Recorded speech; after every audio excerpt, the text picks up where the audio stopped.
Fala pessoal, eu sou o Thiago Moreno e está começando mais uma edição do SemanaMotor1.com Brasil. E agora não tem mais o que esperar.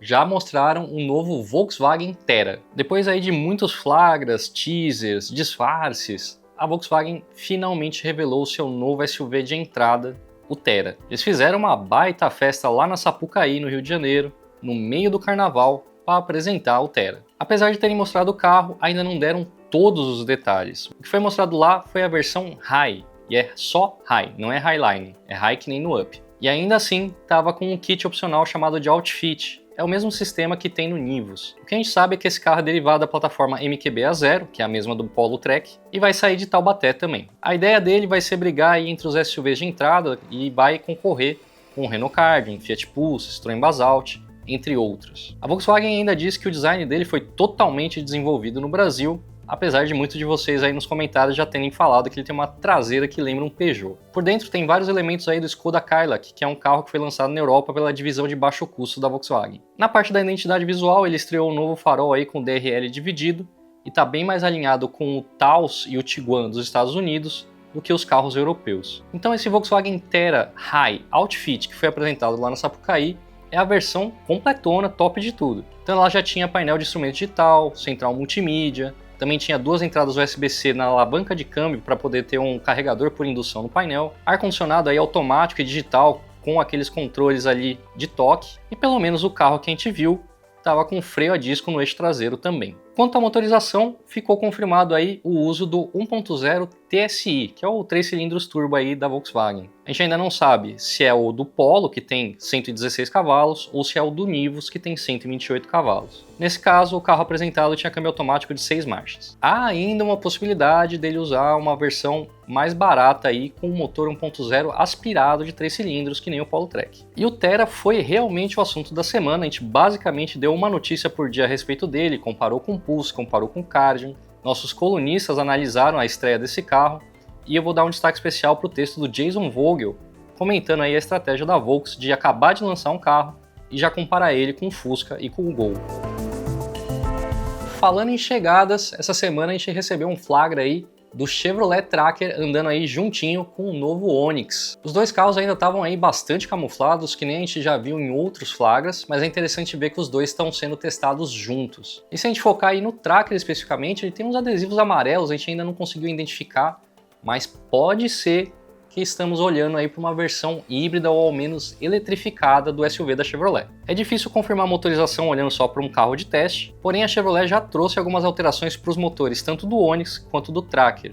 Então fica aí a esperança de que haja mais alterações aí no caminho com uma possível eletrificação. As mudanças do novo Chevrolet Onix a gente já falou bastante, com novos faróis, grade e tudo mais, porém o Tracker deve ter uma alteração mais radical, se espelhando um pouco mais aí na Montana. Então a gente está falando aí de uma nova grade, faróis divididos e um visual aí mais próximo de um Equinox dos Estados Unidos do que dos carros da Chevrolet que a gente conhecia até então. É muito provável que tanto o Onix 2026 quanto o Tracker 2026 sejam apresentados ainda em 2025. No caso do hatch e do sedã, é mais provável que se use o motor 1.0 aspirado e o motor 1.0 turbo como já é hoje. E o mesmo para o Tracker, com o motor 1.0 turbo nas versões de entrada e a versão mais cara com o motor 1.2 turbo igual ao da Montana.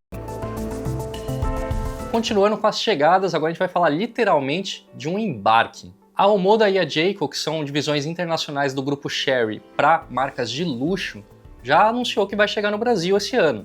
E agora os primeiros carros embarcaram no navio lá na China e estão a caminho do Brasil. Nesse primeiro lote estão vindo aí 1000 unidades dos SUVs Omoda 5 e Jayco 7. A previsão de chegada é para o início do mês de abril e os carros saíram lá da China em 27 de fevereiro. Os planos da Omoda e Jayco são de abrir 50 lojas no Brasil, localizadas em 17 estados. Falando dos carros, o Omoda 5 deve chegar aí como um SUV elétrico com um porte mais ou menos aí de Jeep Compass. Já o Jayco 7 vai chegar como um híbrido plug-in. E também é importante ressaltar que, apesar da Omoda e Jayco ser uma empresa aí dentro do grupo Chery, ela não tem relação com a Caoa Chery aqui do Brasil. A Omoda Jayco está chegando por conta própria, como uma própria empresa chegando no país, sem representação, apenas uma filial, e a Chery mesmo continua aí junto com o grupo Caoa. Vão ser duas operações separadas.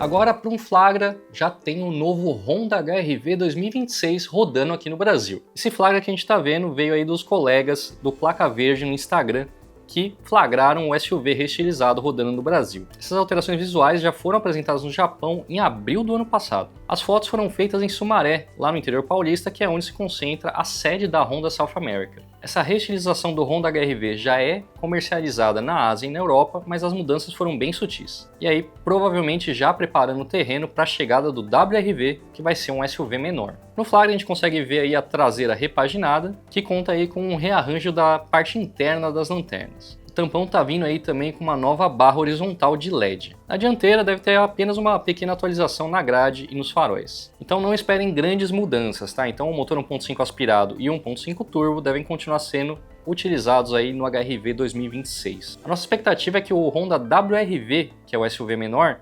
chegue antes da reestilização do HR-V 2026. A gente já falou aqui algumas vezes do novo Jeep Compass, que deve estrear em 2027. Mas além de especulações e projeções, a gente não tinha nenhuma imagem oficial. Agora a gente tem. Saiu lá na Europa a primeira imagem dessa nova geração do Jeep Compass, que deve chegar em 2026 ou 2027, dependendo aí do mercado. Não tem muitos detalhes, mas dá para ver um farol dianteiro bem mais afilado, uma grade menor e um visual no geral bem mais quadradão. Pela aparência, tá mais próximo aí do Grand Wagoneer dos Estados Unidos e outros carros que a Jeep vende por lá. Pelo menos para a Europa, a nova geração do Jeep Compass pode contar aí com versões híbridos leves, híbridos plug-in e até 100% elétricos, dando opção aí de tração dianteira ou integral. Como a gente falou, deve ser apresentado entre 2026 e 2027, dependendo do mercado, e o nosso, óbvio, vai ficar para 2027. E no momento Inside EVs dessa semana, uma grande notícia: Volkswagen ID Everyone. É basicamente o carro mais barato da Volkswagen com propulsão elétrica. A marca mostrou lá na Europa o ID Everyone, ainda está como fase de conceito, mas já dá para ver um carro bem quadradinho e pequenininho, que deve ser o sucessor do Up elétrico lá para o mercado europeu. E ele é bem pequenininho mesmo, porque ele tem 3,88 m de comprimento. Mas a parte mais atrativa deve ser o preço, com a Volkswagen prometendo que ele chegue por 20 mil euros. Isso aí dá na casa de 120 mil reais, ou basicamente o preço de um BYD Dolphin Mini no Brasil. Porém, a Volkswagen não confirmou nada de capacidade de bateria, potência nem nada, porque ainda está na fase de conceito. Mas pelo visual já dá para ver uma clara inspiração em outros modelos da Volkswagen na Europa. Como eu disse, bem quadradinho, que nem o Up, e também tem a coluna C ali bem larga, parecendo o Golf. Na traseira, tampão de vidro, que nem no Up novamente, e as lanternas quadradas e um pouquinho afiladas, como eram no Sirocco europeu. Agora, o resultado mesmo, a gente só vai ver em 2027, quando a versão de produção do ID Everyone chegar às ruas. Por enquanto é só, pessoal. Até mais.